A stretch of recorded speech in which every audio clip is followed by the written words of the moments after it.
వాసుదేవ్ గారు. సో వాళ్ళిద్దరు పేర్లు కూడా వచ్చేసినాయండి.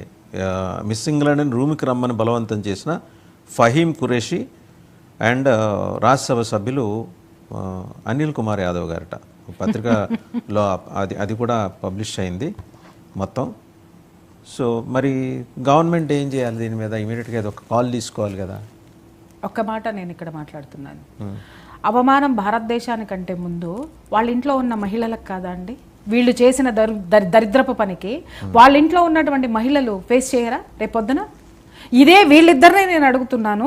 మీ ఇంట్లో ఉన్నటువంటి మీ భార్య కానీ, మీ పిల్లలు కానీ, మీ తల్లిదండ్రులు కానీ, మీకు సంబంధించినటువంటి మహిళల పట్ల ఎవరైనా ఇలాగే ప్రవర్తిస్తే వీళ్ళు ఊరుకుంటారా?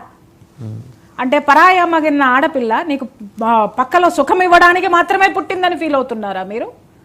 ఏం చేయాలి? ఏం చేస్తుంది ఈ ప్రభుత్వం? అంటే ఒకసారి ఆలోచించండి, ఆమె ఎంత టార్చర్కి గురై ఉంటే దేశం విడిచిపెట్టి వెళ్ళిపోయింది. ఇంత పెద్ద పోటీ నుంచి తప్పుకుంటది సార్. ఇంకొక కర్మ ఏంటంటే ఆర్గనైజర్స్ జరిగినటువంటి తప్పిదాన్ని మూసి పెట్టుకోవడానికి ఆర్గనైజర్స్ మళ్ళీ ఇంగ్లాండ్ లో ఆమె మీద కేసు పెట్టి కంప్లైంట్ ఇచ్చినారంట. కంప్లైంట్ ఇస్తే ఇంగ్లాండ్ ఆమె మాట కూడా వింటుంది కదా. అరే ఆ దేశ పౌరురాలు ఏంటి అనేది ఉంది కదా. ఇక్కడ వచ్చినటువంటి వార్తల్లో ఆ దేశంలో ఉన్నటువంటి లాయర్ దాన్ని చూపించడా? అటార్నీస్ చూస్తారండి, మొత్తం చూస్తారు. డెఫినెట్ గా సాక్ష్యాధారాలన్నింటినీ ప్రొడ్యూస్ చేయరా కోర్టుకి ఎప్పుడైనా సరే. పిల్లంట కళ్ళు మూసుకుని పాలు తాగుతూ నన్ను ఎవ్వడు చూడట్లేదని మాట్లాడుతుందంట.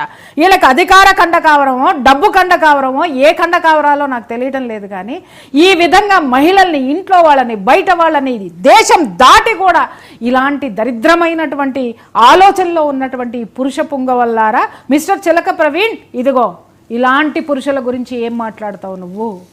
ఇలా వేధించబడినటువంటి మహిళల వల్ల యుద్ధాలు కాదు, ఇవాళ దేశాలే కొట్టుకునే స్థితికి వచ్చిన దరిద్రుల వల్ల మాట్లాడేటప్పుడు చాలా జాగ్రత్తగా మాట్లాడండి.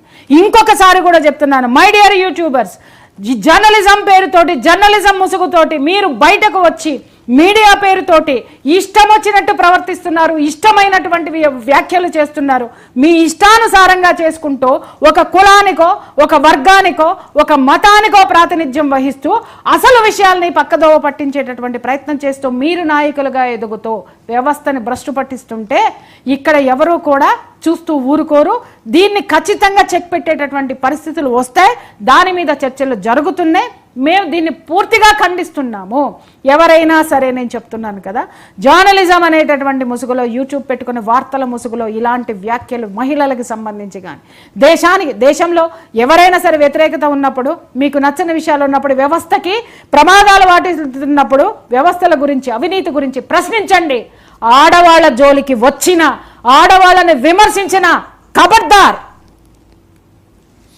రైట్. ఇంకోటి, ఈ బయాస్ అన్ని యాదవ్ ఏంటండి అసలు? ఎట్లా అతను ఆ ట్రాప్లో ఇరుక్కున్నాడా? వాలంటరీగా అతను సరెండర్ అయిపోయాడా? ఫోర్స్ఫుల్గా అలాంటి పరిస్థితులు ఏర్పడ్డాయి? అతనికి ఏం జరిగి ఉంటుంది అక్కడ? అతని మెంటాలిటీ మొదటి నుంచి మీరు గమనించండి, పక్కా కమర్షియల్ అండి. పక్కాన్ని కొట్టాలా, నేను బాగుపడాలి. అతని లైఫ్ జర్నీ మొత్తం